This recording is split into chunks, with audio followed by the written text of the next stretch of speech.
अस्सलाम वालेकुम नाजरीन, आप देख रहे हैं स्टेट क्राफ्ट और मैं हूं सैयद मुजम्मिल शाह। बात अगर मकबूलियत की जाए तो तमाम तर मुश्किलात के बावजूद आज भी ज़्यादातर सर्वे यही जाहिर करते हैं कि पाकिस्तान तहरीक इंसाफ और इमरान खान की मकबूलियत बरकरार है, जिसकी एक ताज़ा मिसाल हाल ही में इलेक्शन कमीशन ऑफ पाकिस्तान का पंजाब में बल्दियाती इलेक्शन मुलतवी करना और पंजाब हुकूमत का बल्दियाती निज़ाम में बड़ी बुनियादी नौयत की तब्दीली करना नज़र आता है। लेकिन आमतौर पर जो एक इस्तेलाह इस्तेमाल की जाती है कि मकबूलियत के साथ कबूलियत भी दरकार होती है, तो फ़िलहाल PTI इससे बहुत दूर दिखाई दे रही है। बज़ाहिर ना तहरीक इंसाफ को और ना ही बानी PTI को कोई रिलीफ मिलने का इम्कान दिखाई देता है, जिसकी एक बड़ी वजह ख़ुद जमात की सियासी हिकमत अमली में मुसलसल नाकामी है। इसके अलावा PTI का वफ़द मौलाना फजलुर रहमान से मुलाकात के लिए उनकी रिहाइशगाह पहुँचा। इस मुलाकात से पहले चेयरमैन पीपल्स पार्टी बिलावल भुट्टो जरदारी भी मौलाना से मुलाकात कर चुके हैं और कहा यह जा रहा है कि PTI वफ़द की मुलाकात का मकसद भी JUI से कौमी असम्बली में अपोजिशन लीडर की नामजदगी पर साथ देना था, जबकि दूसरी जानिब यह भी कहा जा रहा है कि महमूद खान अचकज़ई की अदलिया और अफवाज मुखालिफ तकारीर अपोजिशन लीडर की तकर्री में रुकावट बन सकती हैं। और स्पीकर कौमी असम्बली अयाज सादिक ने महमूद अचकज़ई की ईवान में तकारीर का रिकॉर्ड मंगवा लिया और आइन के आर्टिकल 62 और 63 की रोशनी में तकारीर का जायज़ा लिया जा रहा है। और अगर ये साबित हो जाता है तो कहा यह जा रहा है कि तकारीर का मवाद अपोजिशन लीडर की तकर्री में रुकावट बन सकता है। अब देखना यह है कि जिस तरह तमाम तर रुकावटों के बावजूद सुहेल आफरीदी CM KP बनने में कामयाब हो गए थे, क्या महमूद खान अचकज़ई भी अपोजिशन लीडर का ओहदा लेने में कामयाब हो सकते हैं? इस पर गुफ्तगू का आगाज़ करते हैं। तहरीक इंसाफ के सीनियर रहनुमा अली मोहम्मद खान साहब ज्वाइन कर रहे हैं। शुक्रिया अली साहब आपके वक्त का। इससे पहले कि वफाक की सियासत को हम डिस्कस करें, आज़ाद कश्मीर में जो कुछ हुआ, 9 मेंबर्स आपकी पार्टी के फॉरवर्ड ब्लॉक बना के पीपल्स पार्टी में शामिल होते हैं। तहरीक अदम एतमाद लाई जा रही है, अब कहा जा रहा है पीपल्स पार्टी की गवर्नमेंट बन रही है। ये सब तब हुआ जब कहा जाता है कि आपका बयानिया बहुत पॉपुलर है पूरे मुल्क में। सो वाई डिड इट फेल इन आज़ाद कश्मीर?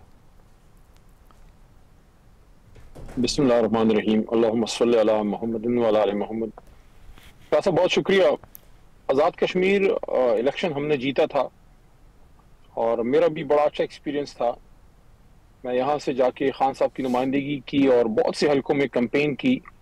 उस वक्त हमारे वज़ीर आज़म जनाब क़य्यूम नियाज़ी साहब और तनवीर इलियास साहब और बहुत से लोग, महमूद हुसैन साहब, बेशुमार लोगों का, मंसूर साहब, इनके सब की कैंपेन की। उसमें बहुत से लोग जीते और वहाँ हमारी हुकूमत बनी। लेकिन अफसोस से मैं ये कहूँगा कि जिस तरह पाकिस्तान में, मेन लैंड पाकिस्तान में, यहाँ पंजाब साइड पे या पश्तूनख्वा में इधर उधर कुछ लोग टूटे, कुछ लोग पार्टी छोड़ के गए, कुछ रजीम चेंज के वक्त, कुछ उसके बाद 9 मई के बाद, तो कश्मीर में भी ये सिलसिला हुआ। जहाँ तक मैंने देखा है शाह साहब, पाकिस्तान में, यहाँ पंजाब, पख्तूनख्वा में, सिंध में, बलोचिस्तान में जो नजरियाती लोग थे, जो वर्कर कैडर से आए थे, यूथ से, या जो पार्टी के साथ वक्त से चले थे, तकलीफें भी बर्दाश्त की, सब कुछ किया, लेकिन उनमें बहुत कम लोग टूटे या छोड़ के गए। जिनका कोई बैकलॉग था, जिनकी खुदा न खास्ता किसी चीज से ब्लैकमेल हो गए होंगे, मेरी उनसे हमदर्दी है, तो वो लोग तो गए, लेकिन अक्सरियत फिर भी रही वर्कर कैडर के, जिसमें शहर अफरीदी हैं, असद कैसर साहब हैं, मेरे जैसे लोग हैं, जो किसी ना किसी तरह अल्लाह ताला ने हमारी इज्जत बचाए रखी। कश्मीर का मुझे बड़ा दुख है कि वहाँ जो वर्कर कैडर के हमारे लोग हैं वो आज भी इंटैक्ट हैं, लेकिन जो लोग वो ट्रेडिशनल पॉलिटिशियन थे, बदकिस्मती से जो हल्के की सियासत करते हैं, बहुत से लोग हमें छोड़ के गए, जिसका मुझे दुख है।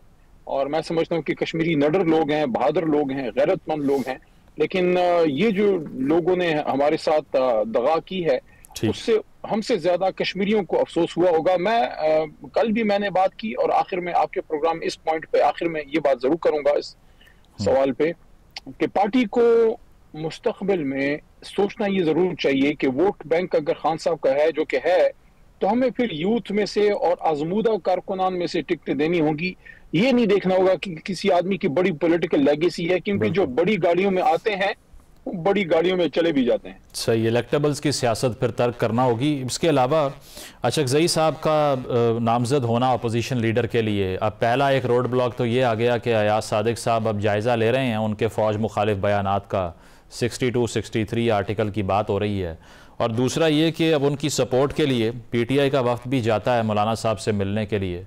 तो कन्विंस कर लिया मौलाना साहब को आपने, क्योंकि गए तो बिलावल साहब भी थे और वहाँ पर उनकी कोऑपरेशन काफ़ी पुरानी है पीपल्स पार्टी के साथ। आपने तो 26वीं तरमीम के बाद JUI के ख़िलाफ़ बहुत से बयानात भी दे दिए, अब कैसे मना लेंगे JUI को? कल हमारी कुछ लीडरशिप गई है, नंबर्स हमारे अपोजिशन लीडर के लिए पूरे हैं, लेकिन अगर मौलाना साहब भी हमारे साथ आ जाते हैं तो उससे वजन जाहिर है बढ़ेगा। मौलाना साहब का एक कद काठ है, उनकी प्रेजेंस है, पॉलिटिकल उनकी वैल्यू है।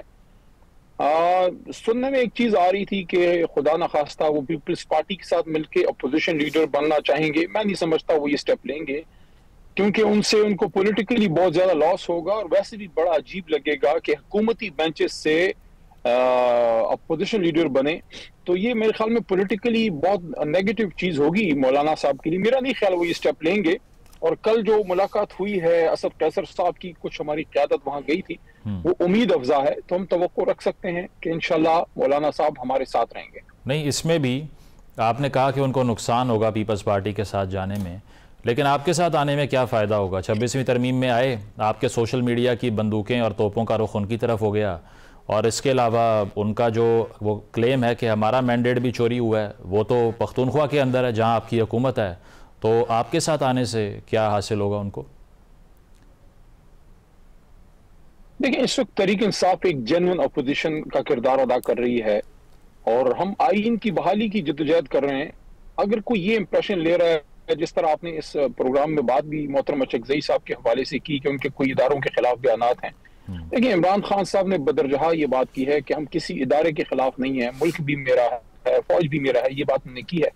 उनका सिर्फ ये नुक्ता नजर है कि सियासत में एस्टैब्लिशमेंट का रोल ना हो, सियासतदान करें और इदारे अपना काम करें। ये एक आइडियल सिचुएशन होगी।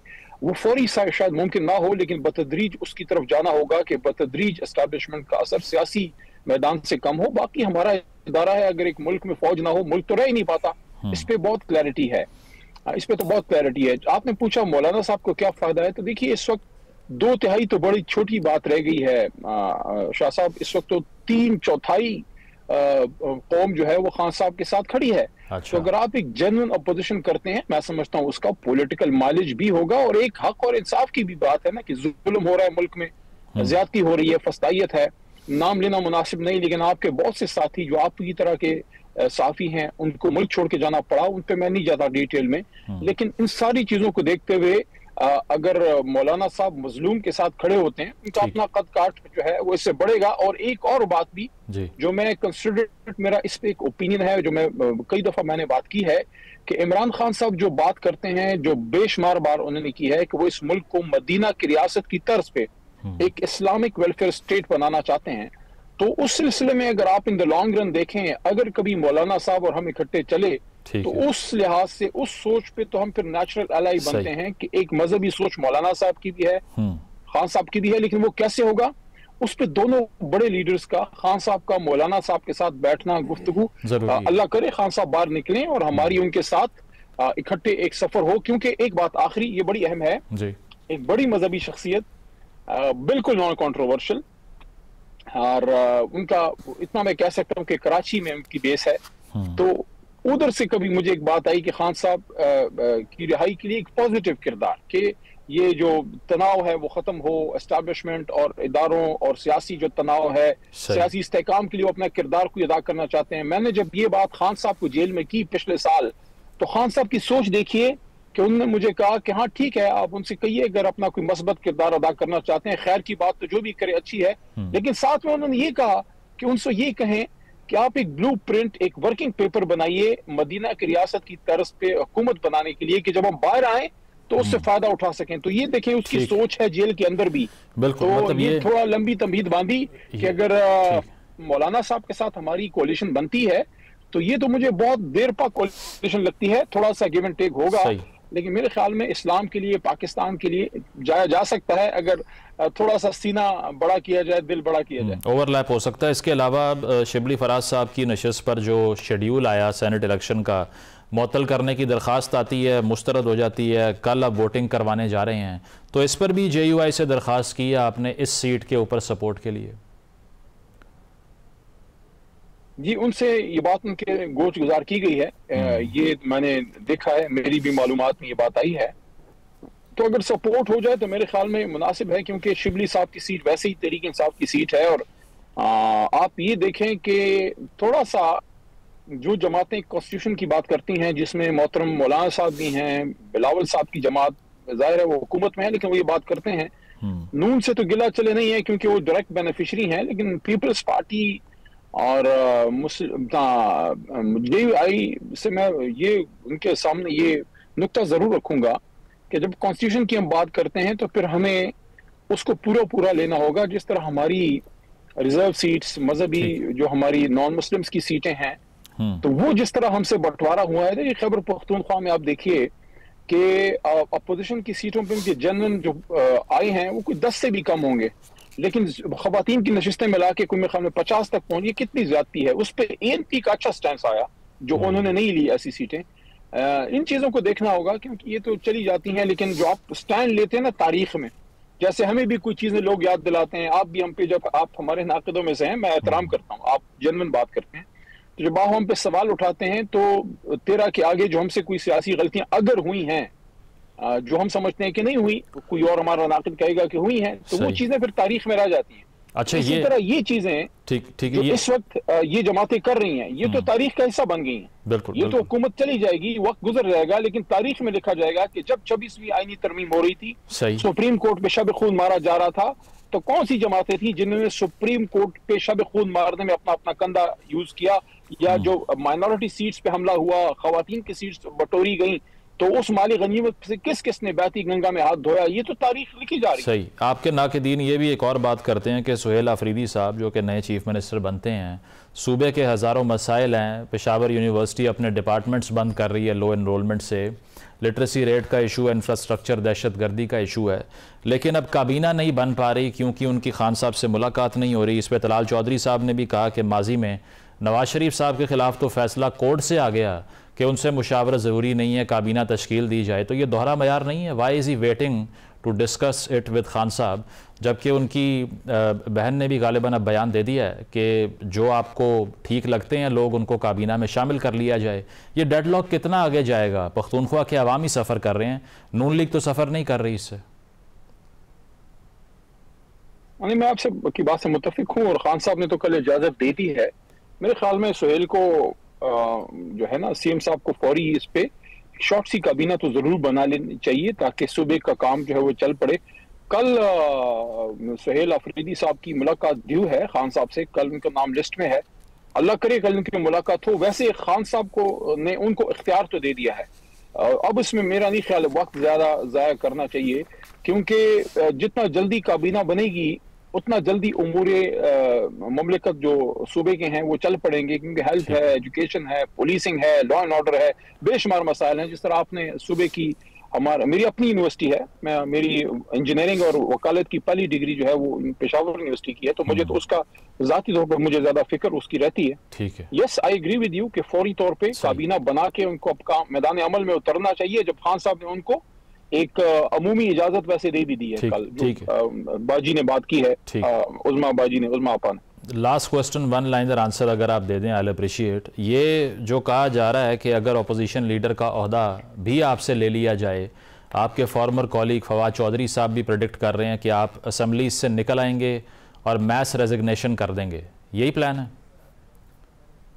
देखिए, ये मशवरे ये लोग पहले भी दे चुके हैं और उसकी कीमत हमने चुकाई कि जब हमने असेंबली से इस्तीफे दिए और उसके बाद 9 मई हुआ, हुकूमतें भी टूटी।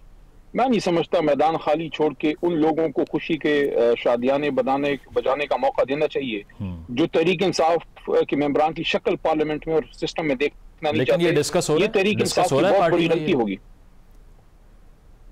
नहीं, किसी फोरम पे डिस्कस नहीं हुआ, अगर होगा तो हम अपनी राय देंगे, जिस तरह मैंने पहले भी दी थी। और मैं तो यही कहता हूँ कि आखिरी बॉल तक लड़ना चाहिए, आखिरी बॉल तक खेलना चाहिए। मैं उसकी जिंदा मिसाल हूँ। 9 अप्रैल की रात अगर अल्लाह मुझे खड़ा ना करता तो शायद अगले दिन जो है जिस तरह दुनिया निकली उसका एक रिएक्शन हुआ। तो आखिरी वक्त तक खड़े रहना जो है उसमें अल्लाह की बरकत भी है, और ये मोमिन की और मुसलमान की शान है कि वो मैदान छोड़ के ना भागे। बहुत शुक्रिया। अली मोहम्मद खान साहब मौजूद थे। उन्होंने कहा कि असेंबली से निकलने का जो आइडिया है उसको कम से कम वो सपोर्ट नहीं करेंगे और पार्टी में ऐसी डिस्कशन फिल वक्त नहीं हुई। एक ब्रेक शामिल करते हैं, ब्रेक के बाद वापस आएंगे। Stay with us.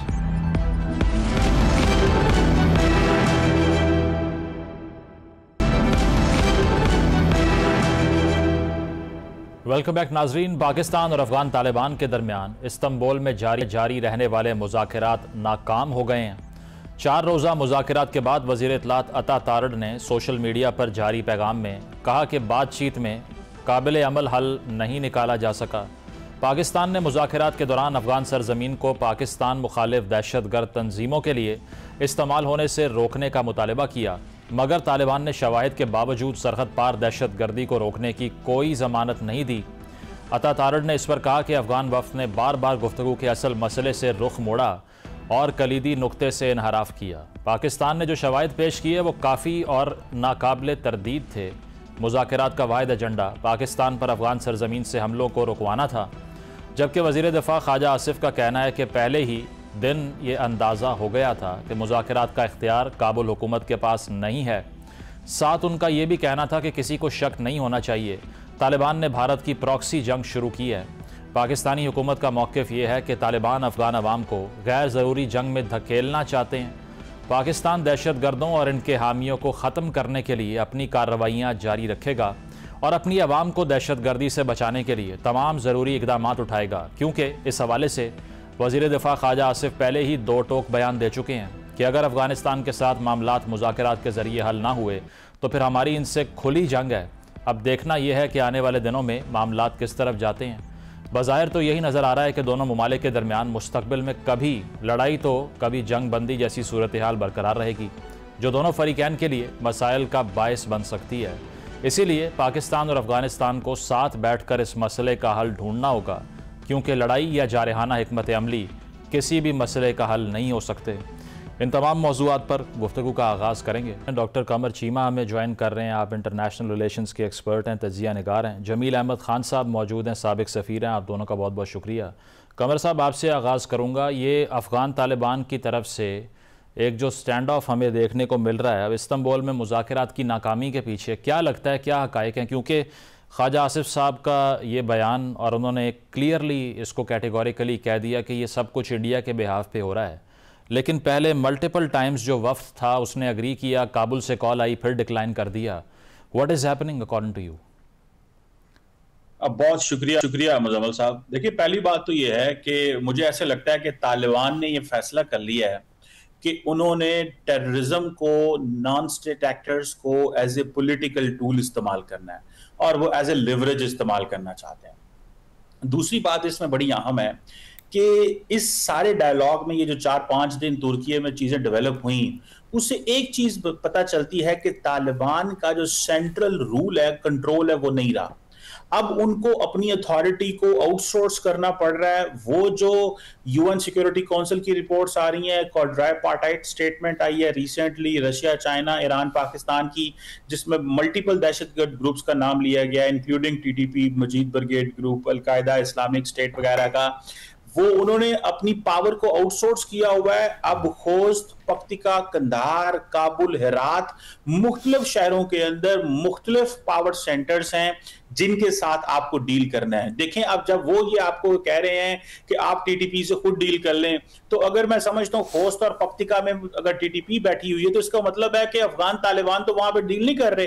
तो मुझे ऐसे लगता है मुजम्मिल साहब कि अफगान तालिबान जो अपनी कैपेबिलिटी टू एस्टैब्लिश रिलेशन जो है किसी भी दूसरे मुल्क के साथ, वो कैपेबिलिटी खो गए हैं। क्योंकि जो रियासत की डेफिनेशन है वो यही है कि आपके पास इतनी कैपेबिलिटी हो कि आप दूसरे ममालिक के साथ फॉरेन रिलेशंस जो हैं वो एस्टैब्लिश कर सकें। तो अगर आपने पावर्स को आउटसोर्स कर दिया हुआ है और आप जब भी एग्रीमेंट कर रहे हैं, अब एक तरफ आप इन दहशतगर्द ग्रुप पाकिस्तान आते हैं, आप उनको कवर देते हैं, अगर वो वहां पे बैठे हुए हैं आप उनको प्रोटेक्ट करने को तैयार हैं। आपने 2002 में एक फैसला किया कि अलकायदा को बचाएंगे और अफगानिस्तान को जो है वो इंटरनेशनल कम्युनिटी की वो जो गजब था उसके आगे आपने कर दिया। आज आपने फिर फैसला किया है कि हम टीटीपी को बचाएंगे और पाकिस्तान से ताल्लुक या जो पाकिस्तान के अफगानिस्तान के साथ ताल्लुक रहे हैं उसको कॉम्प्रोमाइज करेंगे। तो मैं समझता हूं ये बड़ी अनफॉर्चुनेट चीज है। ये लग ये रहा है कि अफगानिस्तान का जो कंट्रोल है विद इन तालिबान जो है वो खो गए। मतलब जिस तरह वजीर दिफा ने कहा है कि अफगान अवाम को जंग की तरफ ले जाने का एक इर्रेशनल डिसीजन है ये अफगान तालिबान का, इस पे जमील साहब आप अग्री करते हैं कि मसला रिट का है जिस तरह कमर साहब फरमा रहे हैं? क्योंकि अगर अफगान तालिबान ये कह रहे हैं कि चूँकि बैत कर रखी है TTP के लोगों ने और उन्होंने हमारी जो रेट है उसको एक्सेप्ट कर रखा है, तो अगर हम खुलेआम ये गारंटी दे दें कि आप उनको कर्टेल कर सकते हैं, दहशतगर्दी वो नहीं करेंगे आपकी सरजमीन पे, तो उसका मतलब खुली जंग होगा। यानी कि फिर हमारे अपने अंदर जो फैक्शंस मौजूद हैं वो हम पे जंग नाफिज कर देंगे। तो मसला तो फिर यही हुआ कि रिट नहीं है उनकी, इसी से वो खौफजदा हैं और इसीलिए पाकिस्तान को वो वर्बल गारंटी दे रहे हैं, लिख के देने को तैयार नहीं है। ये वर्बल गारंटी के बारे में बात कर लेता हूँ, लेकिन ये तह दर तह पेचीदगियाँ हैं इसमें, और ये पेचीदगियाँ अफगान तालिबान खुद अपने सर पर लेते जा रहे हैं। और बतदरीज जिस तरीके से हालात उनके लिए डेवलप हो रहे हैं और जिस तरीके से अफगान तालिबान अपने रिएक्शन को और जिस तरीके से अपने सपोर्ट को बढ़ा रहे हैं TTP और बाकी BLA वगैरह के लिए, उस तरीके से वो अपने हालात के कैदी बनते जा रहे हैं। अब मैं आ जाता हूँ आपके उस चीदा बातों पर कि उन्होंने बेशक तो एग्रीमेंट के तहत वो पाबंद है, लेकिन वो मानते क्यों नहीं है? इस पे जरा सा इसको एग्जामिन कर लेते हैं, इस पे जरा गुफ्तगू कर लेते हैं और तज्जिया इसका कर लेते हैं। अब मानते उनको पता है कि दोहा एग्रीमेंट में उन्होंने क्या लिखा है, वैसे तो और भी चीजें हैं, लेकिन खास तौर पे कि उनकी सरजमीन और उनकी मट्टी इस्तेमाल नहीं होगी किसी भी दहशतगर्द ग्रुप को पनाह देने के लिए या उनको सरजमीन फराहम करने के लिए। फिर उसके बाद वही इंडोर्स हो गई सिक्योरिटी काउंसिल के रेजोल्यूशन के तहत सितंबर 2021 में। उसके बाद 2 रेजोल्यूशन और पास हुए जिसमें इंडोर्समेंट हुई। इसका मतलब ये है कि जो दोहा एग्रीमेंट में उन्होंने साइन किया वो इंटरनेशनल कानून का एक हिस्सा बन गया। इससे अगली बात ये है, जो प्रूफ है जिसको कि वो नहीं मानते हैं और क्यों नहीं मानते हैं उस पर मैं आता हूँ चंद सेकंड में। आप उसके बाद मॉनिटरिंग टीम्स कोई 3 मरतबा ये रिपोर्ट सबमिट करा चुकी है अक़वाम मुत्तहिदा की मॉनिटरिंग टीम सिक्योरिटी काउंसिल को कि ये कितने दहशतगर्द ग्रुप वहां मौजूद हैं और उसमें TTP और BLA भी शामिल है। तो वो सारी की सारी चीजें दस्तावेजी सूरत में मौजूद हैं और हर स्टेज पर हर जगह अफगान तालिबान ने कहा कि नहीं, हमारे मुल्क में ऐसा कोई मामला नहीं है कि जहां दहशतगर्द कोई पनप रहे हो। अब अगर वो इस्तांबुल में, जबकि जुबानी वो राजी हो गए थे, जो उनकी टीम थी, पॉलिटिकल टीम थी, वो राजी हो गई थी, जब उन्होंने काबुल से राब्ते किए तो वहां उन्होंने जो रिपोर्टेड मामला इस वक्त सामने है हमारे, वहां उनको मना कर दिया गया। अब मना करने के पीछे पसे पुरुष क्या बात हो सकती है? 2 बातें। एक तो ये कि जो इससे पहले पूरी दुनिया को वो सामने गर्दान पेश करते रहे हैं, बताते रहे हैं कि हमारे मुल्क में ऐसा नहीं है, कोई दहशतगर्द तंजीम या कोई भी ग्रुप यहाँ पनप नहीं रहा है। तो वो इसका मतलब झूठ साबित हो जाता, एक मरतबा नहीं दर्जनों दफा जो था है। दूसरी बात जो एक और तह आ गई है, मैंने कहा ना आपको कि तह दर तह इसमें पेचीदगी बढ़ती जा रही है और वो अपने हालात के कैदी बनते जा रहे हैं। वो कैसे? वो इस तरह कि अब जो इंडिया को उन्होंने इनवाइट कर लिया है या इंडिया ने अपने पंजे गाड़ने शुरू कर दिए हैं भारत ने, तो उसकी वजह से अब उनका इन्फ्लुएंस, और आपको पता है और डॉक्टर कमर चीमा इसको मुझसे ज्यादा बेहतर जानते हैं कि जब कोई इंटेलिजेंस की ऑर्गेनाइजेशन किसी दूसरे मुल्क में जाके ऑपरेट करती है तो अपने पंजे इस तरह गाड़े जाते हैं कि वहाँ के जो लोग और डिसीजन मेकर्स हैं वो उस इन्फ्लुएंस में आ जाएं, जिसको कि मैं लफ्ज इस्तेमाल कर रहा हूँ कि अपने हालात के कैदी बन जाते हैं। तो फिर ऐसी सूरत में अब तीसरी बात जो आपने कही कि भाई बैत किया हुआ है, ये दुरुस्त है कि आइडियोलॉजिकली उनके बैत के जो अमीर हैं वो एक है, बैत उन्होंने किया हुआ है। ये बात दुरुस्त है कि वो 3 दहाइयां तक एक साथ लड़ते रहे हैं। ये बात दुरुस्त है कि वो एक दूसरे को रिपोर्ट्स प्रोवाइड करते रहे हैं। खतरनाक बात यह है कि इस मरतबा जो रिपोर्ट्स आ रही है कि तहरीके तालिबान जो वहाँ हैं वो अफगानिस्तान, वो रिक्रूट्स भी अभी पैदा हुए, अपने जंगजू भी देना शुरू कर दिया है उन्होंने टीटीपी को। तो अब ये बताएं कि पाकिस्तान के पास और चारा कौन सा रह गया है? पॉइंट आ गया, आप मुझसे पूछे। जी प्लीज। मतलब आप ये कह रहे हैं कि काइनेटिक मीन्स के अलावा अगर ये मुज़ाकरात कामयाब नहीं होते, we don't have any options. Programme में एक ब्रेक शामिल करते हैं, ब्रेक के बाद वापस आएंगे। Stay with us.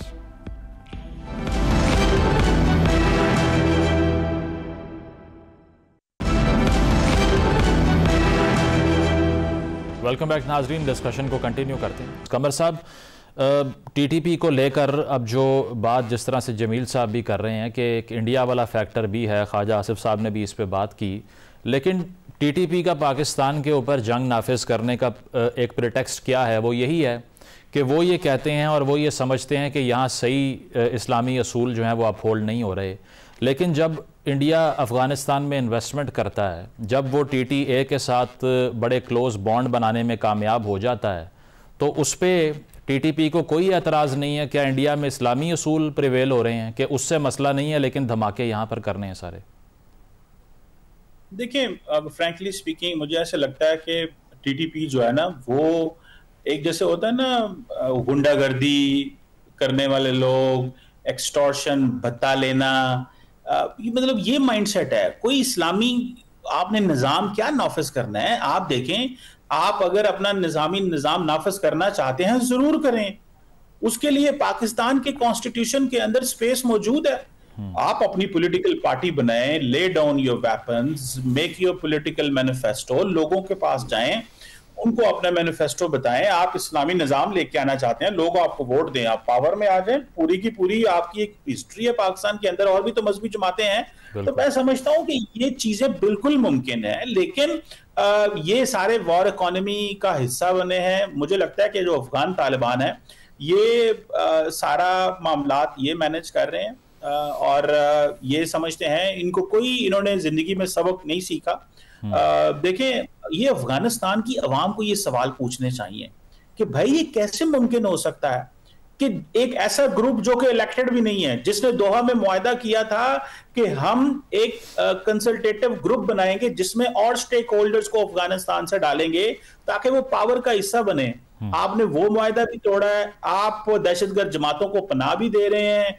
आप पाकिस्तान जो आपका नेबरिंग कंट्री है, जिधर आप लोग के लोग कारोबार करते हैं, अपनी सेहत, इलाज, कल्चर, हिस्ट्री, सारा कुछ हमारे से अटैच है, उसको सारी चीजों को खत्म करना चाहते हैं, बट एक दहशतगर्द ग्रुप को रखना चाहते हैं जो आपके साथ मिलकर अमेरिका से लड़ता रहा। कमर साहब, इसमें कौन सा फैक्टर ज्यादा प्रिवेल करता है? क्योंकि एक तो बैत करने वाली बात, क्योंकि वो कहते हैं ये इस्लामी अमारात हैं, और अमारात जो होती है वो मुख्तलिफ ग्रुप्स की कॉन्स्टिलेशन से मिल के बनती है। अगर एक ग्रुप को भी हमने निकाल दिया, अपने स्टेट स्ट्रक्चर को रिकग्नाइज ना किया, तो इसका मतलब ये है कि उससे हमारी जंग है और अमारात जो है वो ख़त्म हो गई। ये बड़ा फैक्टर है या इंडिया कल्यूड कर रहा है, फंड कर रहा है, वो बड़ा फैक्टर है? देखिए, मल्टीपल फैक्टर्स है, कोई एक फैक्टर इसमें नहीं हो सकता। और ये जो आपने अमारात वाला आईडी बात की है, ये बिल्कुल सही है। वो समझते हैं कि हमें इनको खत्म नहीं करना चाहिए, वरना उनके अंदर जंग शुरू हो जाएगी, उनको आपस में लड़ना शुरू हो जाएगा। तो वो एक इंटरनल वो जंग नहीं चाहते नजरियाती बुनियादों पे। समहाउ उन्होंने इस्लामिक स्टेट को मैनेज किया हुआ है, लेकिन वो बाकी जो अलकायदा और TTP और इस तरह के जो ग्रुप्स हैं, ये उनको बिल्कुल नहीं छेड़ना चाहते। और अगर BLA भी वहां पे आ जाए, उनकी सरजमीन को इस्तेमाल करे, या मजीद ब्रिगेड ग्रुप वहां घुस गया है, या बाकी फ्लो ऑफ मनी है, लॉजिस्टिक सपोर्ट है, कैश आ रहा है, चीजें आ रहा है, तो वो उन चीजों को नहीं, वो पूरे का पूरा एक इकोसिस्टम चल रहा है उनका। उसमें इंडिया आके फायदा दे जाए, कोई और मुल्क आके फायदा दे जाए, कोई और इंटरेस्ट ग्रुप आ जाए, तो मैं समझते हैं लार्जली तो वो ये अमारात के कॉन्सेप्ट को रखना चाहते हैं। उस सिलसिले में उनको कोई भी कुर्बानी देनी पड़े, पाकिस्तान से ताल्लुकात खराब हो, मेरा ख्याल है वो इसके लिए तैयार है। तो ये देखना है कि पाकिस्तान को लॉन्ग टर्म इंटरेस्ट में इसको कैसे कर। चलें, पॉइंट आ गया। जमील साहब, अब पाकिस्तान की ऑप्शंस की बात कर लेते हैं। ये मुज़ाकरात तो फिलवक्त तो नाकाम ही रहे, और इसके अलावा हम काइनेटिक मीन्स भी इस्तेमाल कर चुके हैं, आगे भी रिलक्टेंटली करना पड़ेंगे अगर इसी तरह दहशतगर्दी की कार्रवाइयाँ होती रहीं। लेकिन आपको लगता है कि ये जो ट्रेड ब्लॉकेड है या बॉर्डर बंद करना है, या इंटरनेशनल पार्टनर्स को परसुएड करें कि वो प्रेशराइज करें इनको, क्या ये कंपेल कर सकता है, उनको कन्विंस कर सकता है TTP के अगेंस्ट कार्रवाई करने से? या आपको लगता है कि वो प्रेशर लेंगे, क्योंकि उनकी रेट इतनी कमज़ोर है वो रिस्क नहीं ले सकते? देखिए, इसमें समझने के लिए ये 3-4 इशारों को देखना बड़ा जरूरी है। पहली चीज ये है कि अफगान तालिबान अगर क्लेम कर लें कि जितनी भी पश्तून आबादी है वो 38% सारी की सारी उनके साथ है, जबकि ऐसा नहीं है। चले मान लिया 38%, हाउ अबाउट कि वो जो 24% उज़्बेक्स हैं और इसी तरीके से बाकी वहाँ कौमी है, जिसका कि उन्होंने वादा किया कि हम ऑल इंक्लूसिव गवर्नमेंट जाके बनाएंगे, तो वो जब ये वजन पड़ेगा, ट्रेड खत्म हो जाएगी। पहले ही अफगानिस्तान की जो गुर्बत की लकीर है 68% तो वैसे ही है। अगर आप रूरल को देखें, अर्बन रूरल को मिलाएं तो वो जाके 84% तक गुर्बत तक पहुंच गए हैं। उनकी टोटल पर कैपिटा इनकम पूरी दुनिया से सबसे कम है 400, और 85% जो लोग हैं वो $1 से भी कम उनकी इनकम है पर डे के हिसाब से। तो जब उन पर ट्रेड का प्रेशर पड़ेगा, जब उनके लिए गंदम या उनके लिए आटे के महंगा हो जाएगा, हर चीज महंगी हो जाएगी। जाता तो ट्रेड का तो मामला सारा इधर से है ना, कहीं और से मंगाएंगे। अब ईरान भी उनसे कोई ज्यादा खुश तो नहीं है कि जी चाह बाहर से जाके ले के चले जाएंगे। सेंट्रल एशियन कंट्री की उन्होंने बात नहीं मानी है। उज़्बेक्स उनसे नाराज हैं क्योंकि वहां भी जाते हैं ये दहशत गर्द ग्रुप, बाकी सेंट्रल एशियन कंट्रीज। तो पीछे रह कौन सा जाता है, तो वहां से एक अपराइजिंग हो सकती है। अभी तो वो डर रहे हैं ना कि IS के साथ उनका झगड़ा है और वो नहीं चाहते कि TTP एक और फ्रंट खुल जाए, लेकिन TTP के लिहाज से तो और बहुत सारे मामला हैं, तो वो फिर तो बहुत सारे फ्रंट खोल लेंगे अपने मुल्क के लिए। और फिर अगेन पाकिस्तान को खुश तो नहीं होगा इसमें, क्योंकि उनकी अपने अंदर सिविल वॉर शुरू हो जाएगी। तो वो पाकिस्तान, जब भी सिविल वॉर हुई है, पाकिस्तान को प्रॉब्लम रही है उससे, रिफ्यूजीज का मसला, इंटरनेशनल कम्युनिटी और बहुत सारे मसाइल, तो ज्यादा मसाइल पैदा हो जाएंगे। तो लिहाजा अफगान तालिबान को इस वक्त डील करने के लिए कायनेटिक तो हमारी मजबूरी हो गई ना, दर्द दिल के साथ ये कर रहे हैं। हम कौन सा बड़ी खुशी के साथ ये कर रहे होंगे हमारे लोग, लेकिन और कोई ऑप्शन अगर हमें वो दें तो उन्होंने तो बंद कर दिया ऑप्शन नंबर 1। लेकिन उसके बावजूद फॉरेन ऑफिस की बात दुरुस्त है कि उन्होंने कहा है कि फिर भी dialogue should continue despite the fact के तालिबान जो है वो खत्म नहीं कर रहे हैं अपनी दरअंदाजी को, लेकिन डायलॉग का सिलसिला तो जारी रहना चाहिए और रहेगा। दो के हमारे मीडिएटर भी अब थक चुके हैं, वो भी इसमें डायलॉग में अब ज्यादा अपने आप को इन्वॉल्व न करना चाहें। तो फिर बाद में मल्टीलैटरल फोर्सेज जो हैं, जो पहले से खिलाफ हैं अफगानिस्तान के, और जिनको खदशा है इवन अमेरिका की इस पे रिपोर्ट है, इंटेलिजेंस उनकी ऑर्गेनाइजेशन की, कि अब जो दहशतगर्द वहां पनपने लगे हैं वो आगे जाके अमेरिका तक हमला कर सकते हैं। तो जब ऐसी बात हो या वेस्ट तक, तो फिर वेस्ट भी शामिल हो जाएगा। तो फिर वही बात हो जाएगी तालिबान के लिए। और तालिबान को पता है कि जब भी तालिबान ने अपनी कामयाबी हासिल की है तो पाकिस्तान ने उनको बड़ा सपोर्ट किया है, इसके बावजूद कि पाकिस्तान पर बहुत सारे इल्जाम लगते रहे हैं। तो अब अपने ही कर्म फरमाओं से और अपने ही मौसलों से अगर झगड़ा होगा तो फिर तो बाकी लोग आके और ज्यादा जुल्म कर सकते हैं उनके ऊपर। बिल्कुल पॉइंट आ गया आपका। इस पर कमर साहब, I have the last minute. ये दहशतगर्दी का मसला तब से पाकिस्तान में बहुत इंटेंसिफाई हुआ जब से तालिबान की हुकूमत आती है। अब आकर ऐसे बयान आना उनकी तरफ से कि अगर हमारी सरजमीन को आपने वायलेट किया तो हम इस्लामाबाद का रुख कर लेंगे, do you think we should be on the high alert as well? क्योंकि बेशक they don't have an air force, but क्या इसका ये मतलब भी हो सकता है कि पाकिस्तान में ये टेररिज्म या दहशतगर्दी की कार्रवाइयाँ मजीद बढ़ सकती हैं? बिल्कुल। देखें, ये तो सारी कमजोरी हमने दिखाई कि 4 साल हम इंतजार करते रहे कि आज ये TTP को कंट्रोल करते हैं, आज ये कमिटमेंट देते हैं। हमने तो बड़े मल्टीपल फैक्टर्स इस्तेमाल किए, इंटरनेशनल कम्युनिटी, डोमेस्टिक प्लेयर्स, उलमा को भेजा, सब कुछ किया। आज जब हम क्या कह रहे हैं कि हमें अपनी सॉवरेनिटी को प्रोटेक्ट करना है, टेरिटोरियल इंटेग्रिटी को मेक श्योर करना है, तो आज हम जब बात कर रहे हैं तो वो कह रहे हैं कि भाई आप जो है हमारी सरजमीन पे कुछ नहीं कर सकते, हमारे सपोर्टेड दहशतगर्द आपके मुल्क में इस्लाम नाफज करवाने के लिए जो मर्जी करें। तो अब जारी बात है, पाकिस्तान ने जब खुला पैगाम दिया तो अब वो कह रहे हैं कि हम इस्लामाबाद हमला करेंगे। तो जारी बात है, इन्होंने दहशतगर्दों को, ये जो ग्रुप्स हैं ये आएंगे, ये मुख्तलिफ जगहों पे हिट भी करेंगे। और मेरा ख्याल है कि पाकिस्तान के पास कोई चॉइस नहीं है, स्ट्रेंथ पूरी दिखाएं, ताकत दिखाएं, डिटेरेंस एस्टैब्लिश करें, और ये पूरे कॉन्फिडेंस के साथ पाकिस्तान की हुकूमत को फैसला लेना पड़ेगा। क्योंकि ना तो तालिबान कोई ऐसा मुल्क है जिनके साथ हमने ब्रदरली ताल्लुक भी रखे, नेबरली ताल्लुक भी रखे, इस्लामिक भी समझा, लेकिन वो सिर्फ एक ही बात समझते हैं कि नहीं हम अपनी मर्जी करेंगे और उस मर्जी में ये शामिल है कि ये दहशतगर्द ग्रुप जो यहाँ पे हैं वो अपनी मर्जी से ऑपरेट करेंगे। तो पाकिस्तान को फिर अपनी पूरी ताकत दिखानी चाहिए और एतमाद से सब कुछ करना चाहिए। सही, तो ऑप्शन जो हमारे पास है वो यही है कि उनको पुशबैक दें और ताकत के बदले ताकत का ही इस्तेमाल करें। बहुत शुक्रिया जमील अहमद साहब, कमर चीमा साहब हमारे साथ मौजूद थे। नाज़रीन, प्रोग्राम आपने मुलाहिज़ा किया, फीडबैक ज़रूर दीजिएगा। इजाज़त दीजिए, अल्लाह हाफ़िज़।